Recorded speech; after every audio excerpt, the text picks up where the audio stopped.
So let us continue our discussion. Kindly मुझको बता दीजिए मेरी आवाज क्लियर आ रही है अभी मेरी Yes, आवाज sir. सुनाई दे Yes, रही sir. है? Yeah. Okay, okay, ठीक. Let us we will continue our discussion. So under this closed uh, ring chain type compounds or the cyclic or the closed chain type compounds, we have to look into the homocyclic organic compounds, and under the subcategory I am discussing here the benzonides. So what are the benzonides are? Benzonides are the closed ring like organic compounds, and such organic compounds contain at least one benzene ring within their core structure. So the organic compounds which are containing at least benzene ring, at least one benzene ring within their core structure are said to be the benzonides, and they are be subclassify under the homocyclic organic compounds. And why they are said to be homocyclic organic compounds, as we have discussed earlier, because they contains the core skeleton chain or closed ring like structure which is made up of carbon atoms.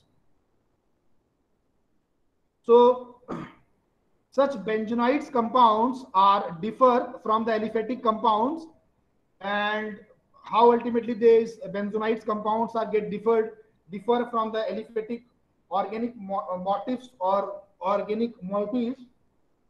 They are differ in the very first perspective is they contains the double bond, as whenever you will go through the structure of benzene, you do notice it contains the simultaneous single and double bond within its structure. So these benzonides compounds, when we are comparing it with the aliphatic compounds, they do differ in their certain perspectives. The very first one which I have discussed here, or also this particular perspective is important not only in terms of its structural pattern, but it also governs to some certain extent, or it also governs the chemical property of these compounds. So it contains the double bond in its core structure. Then they having an aromatic characteristic. I do know, I do hope that you people know what is ultimately the aromatic characteristic is. And further, these molecules do have aroma, and aroma means they have certain very specific order uh, uh, in themselves. So the next category, and one thing I have also have to discuss here, this aroma which I have mentioned here, this order earlier, these organic compounds or benzene or their derivatives or the cyclic organic compounds are generally be known as aromatic only because of its aroma. Now further they are be explored and they are be categorized, or they are be further be uh, defined as per the protocols. However, traditionally or conventionally, these aromatic compounds or the organic compounds are also be characterized by their characteristic order.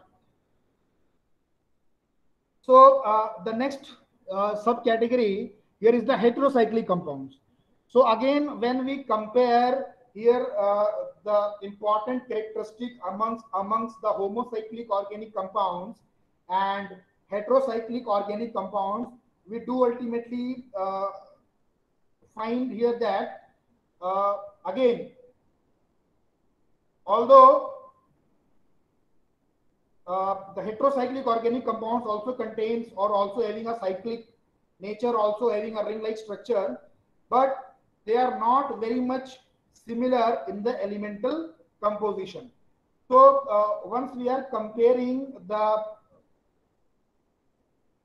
characteristic, or once we are comparing the structural pattern of these heterocyclic organic molecules with the homocyclic organic molecules, although both these molecules do contains a closed ring like structure, however here in case of heterocyclic organic molecules, these molecules do contains the heteroatoms along with the carbon. And certain examples here for the heterocyclic organic compounds are, you can say, pyridine, then thiophene, furan. All these are the examples of the heterocyclic organic compounds where heteroatom is also the part of the ring, or it is also the part of skeletal or the core structure of organic compounds. So these heterocyclic organic compounds are also the very prominent or the key molecules in organic chemistry, and also they have a very important role in the drug discovery. Now, I also added here a slide to classify the organic compounds accordingly on the basis of its structure.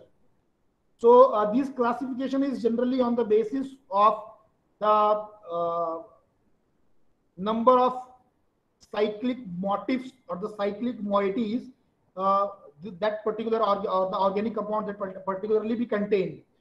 So this I just added, and if you want, you can also add this particular slide in your note. And although I have not mentioned this particular one in the introductory part where I have mentioned the classification of organic compounds, where I itself mention the source and the structure and functional group. However, under the structure, I further sub-classify the organic compounds on the basis of total number of ring or the total number of cyclic structure that particular molecule is containing. So if you want, you can add this particular thing also right in your notes, and this is also can be included well under the classification of organic compound. So on the basis of number of rings an organic compound is generally having, it can be classified as monocyclic organic compounds or a bicyclic organic compounds or a tricyclic organic compound. For an example, if the organic compounds containing the single ring, it is said to be a monocyclic organic compound. And in a case, if it is containing the double ring, then it is known as bicyclic organic compound.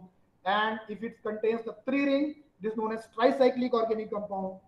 And further on, 4 rings, 5 rings. So 4 rings means it is a tetracyclic organic compound. Although any organic compound which is containing more than 1 ring or 2 or more ring is said to be a polycyclic organic compound.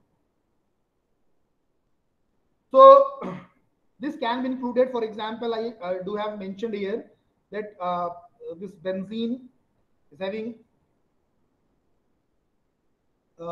a 1 ring in its structure. It is a monocyclic organic moiety. Then aniline, it is also containing a 1 ring in its core structure. It is also a monocyclic motif. Then naphthalene, it is containing the 2 ring in its structure. Anthracene, it is containing 3 ring in its structure. So accordingly, on the basis of total number of the rings in organic molecule is having, it can also be subcategorized on this particular parameter also. So we do have discussed all these things. The heterocyclic organic compounds we do have discussed. I just added a slide well before. So this is the last classification of organic compounds, and this classification of organic compound is done on the basis of the primary functionality or the functional group that particular molecule is generally bearing. So as we know, the functional group is not only used sole for the purpose of classification, but it is also a very important for naming or for nomenclating any organic molecule. And this functional group plays a very important role whenever we are going for the nomenclature in organic chemistry. We do discuss the nomenclature in our upcoming lectures, and such the functional group generally can also be used for the classification. However, they have its broad and very prominent role in some another aspect. For an example, I do have mentioned here, on the basis of functional group, we can ultimately be able to nomenclate an organic compound, and what ultimately the functional group is, or what is a functional group in an organic chemistry.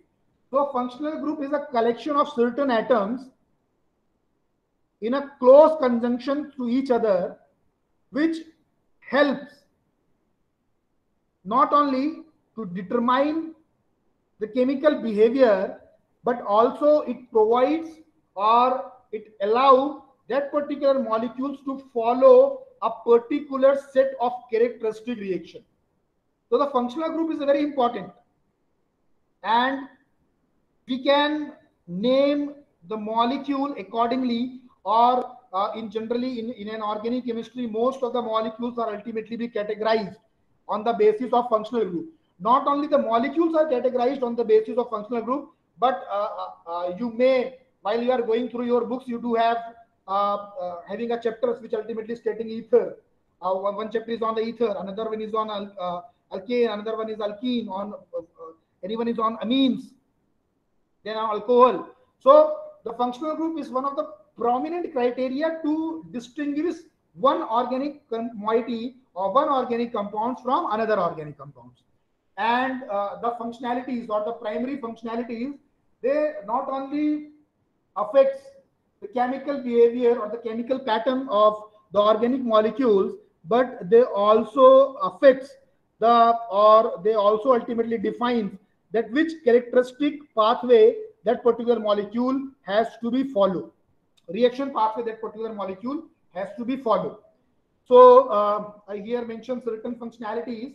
That is, if a molecule is containing the OH functionality, it is said to be belonging to an alcohol. And likewise, if this OH is combines, or if I will write this OH, as you can see here, this OH represents alcohol, indicates alcohol.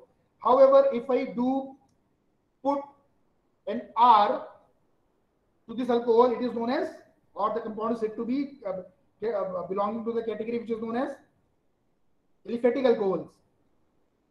Or when I put a AROH, then it belongs that this molecule belongs to an aromatic alcohol. So likewise, if a molecule is having NH2 or NH functionality, it is to be belonging to the means. Then RCOR functionalities, where here the R, whatever I have mentioned, these are the carbon chains or the carbon linkings or the alkyl groups. They represents the esters, and further ROR, it represents the ether. Likewise, C double bond O is for ketone, then CHO is for the aldehydes, then RCOH, it represents for the carboxylic acid, and the COH2 it represents for the amides. So these all are the functionalities which ultimately used for further classification of organic compounds accordingly. So these are the sum of prospect or some of the aspects by which the organic molecules are ultimately be classified. So from our next lecture, we do look into the nomenclature and further its various aspects, as well as the protocols which are ultimately be used for naming the organic compounds. So I'm so much thankful. Thank you.